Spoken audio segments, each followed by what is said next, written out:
इस्लामी बहुत देशों ने मुस्लिम बहुत देशों पर जमकर प्रहार किया है। इतिहास गवाह है जब से किया है।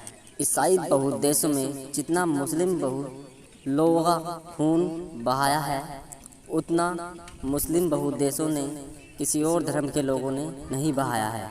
लेकिन दोस्तों, इसके बावजूद भी आप जानते हैं कि मुस्लिम ईसा मसीह को कोई भी अपशब्द नहीं कहते हैं। जानकर हैरान रह जाओगे। और दोस्तों, यहाँ तक कहा जाता है मुसलमानों के बारे में कि इस्लाम धर्म में ईसा मसीह को भी खास तवज्जो दी जाती है। ईसा मसीह को भी इस्लाम में पैगंबर माना गया है। दोस्तों, आखिर क्यों ईसा मसीह को मुसलमान इतना मानते हैं, आज इसी को सुलझाने की कोशिश करेंगे। देखिए, खास तौर पर मुस्लिम धर्म की बात करें तो वो क्रिसमस नहीं मनाते हैं, जबकि ईसा मसीह धर्म में ईसा मसीह के लिए कोई अलग से ईद जैसा त्यौहार बनाया जाता है। जबकि क्रिसमस धर्म का सबसे बड़ा त्यौहार क्रिसमस है, जो कि ईसा मसीह के जन्मदिन को सेलिब्रेट करने के लिए मनाया जाता है। इस दिन पूरी दुनिया के ईसाई ये धर्म मनाते हैं और ये कई कई दिन चलता है। जीसस क्राइस्ट इस्लाम धर्म में भी काफ़ी अहमियत रखते हैं।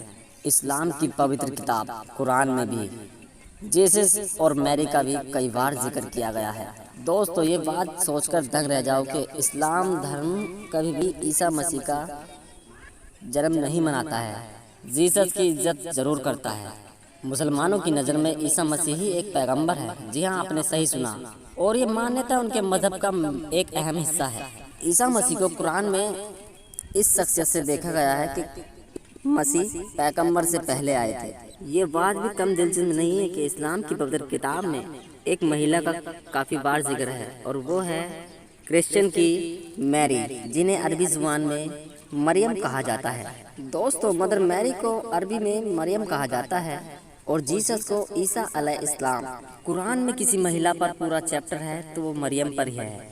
कुरान में या तो किसी महिला को रिश्ते के नाम पर अपनाया गया है, जैसे आदम की पत्नी, मूसा की माँ, खेवा की रानी, न्यूटन। बाइबल से ज़्यादा कुरान में मीरा का जिक्र किया गया है। यहाँ उनके नाम का जिक्र बीवी मरियम के नाम से किया गया है। लेकिन यहाँ फ़र्क बस इतना है, जो जीसस क्राइस्ट हैं के जन्म की जो कहानी बताई गई है, उसमें ना तो जोसो और ना तो फरिश्तों का जिक्र है। उसमें कहा गया है कि मरियम ने इस्लाम को रेगिस्तान में ही जन्म लिया था, सूखे हुए खजूर के साए में पले हुए।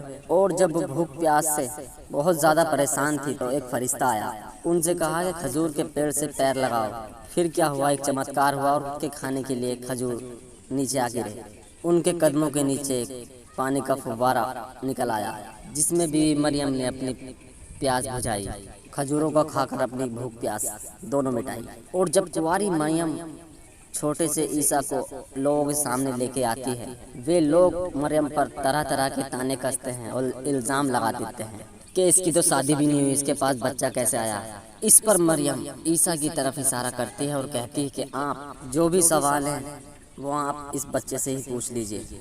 इसकी बात यह सुनकर सारे लोग हैरान हो जाते हैं और सोचते हैं कि इतना छोटा बच्चा जवान कैसे खोल सकता है। पवित्र कुरान के मुताबिक ईसा कहते हैं कि मैं ईसा का सेवक हूँ, मुझे उसने पैगंबर बना के भेजा है। जैसा कि इस्लाम में आज तक माना जाता है, पैगंबर भी ईसा की तरह एक संदेश लेकर आते हैं। इन सभी संदेशों को एक किताब में लिखा, जिसे इंजील कहते हैं। पवित्र कुरान के मुताबिक अल्लाह ने लोगों को 4 विचार दिए थे: तबूत, तौरात, इंजील, कुरान। कुरान में बताया गया कि अल्लाह ने इंजील में ईसा मसीह कई उपदेश दिए हैं, जैसा कि क्रिश्चियन धर्म में भी ईसा मसीह ने अंधे को रोशनी और भी कई काम किए थे। और ऐसा कहता है कि वे पालने में ही बोलने लगे थे। इस्लाम में माना जाता है कि वो अमन के सबसे बड़े संदेश वाहक थे। और इसी तरह आप ईसा को इस्लाम धर्म का आखिरी दूत भी कह सकते हैं। दोस्तों, इस्लाम में ये माना गया है कि हज़रत ईसा को क्रूस पर नहीं चढ़ाया गया था। क्रिश्चियन की बाइबल में कहा गया है कि ईसा को क्रूस पर, और कुरान में ये कहा जाता है कि खुदा ने जीसस क्राइस्ट को, यीशु को सीधे ही जन्नत में उठा लिया था। और कुरान में ये भी कहा गया है, अमन से पहले एक बार वो ज़मीन पर जरूर आएंगे और दुनिया में जो शैतानी ताकत है जिसका नाम होगा दज्जाल, उसके साथ जंग करेंगे ईसा मसीह यीशु, और दुनिया में फिर से शांति बहाल करेंगे। ऐसा कुरान में भी लिखा गया है कि एक बार ईसा इस्लाम में जीसस क्राइस्ट धरती पर जन्म लेंगे और ईविल से लड़ेंगे और शांति कायम होगी। तो दोस्तों दोनों में कुछ ज़्यादा फर्क नहीं है। आपने इस वीडियो से क्या सीखा प्लीज़ मुझे कमेंट करके ज़रूर बताएं। मिलता हूँ अपनी अगली वीडियो में, अब तक के लिए नमस्कार।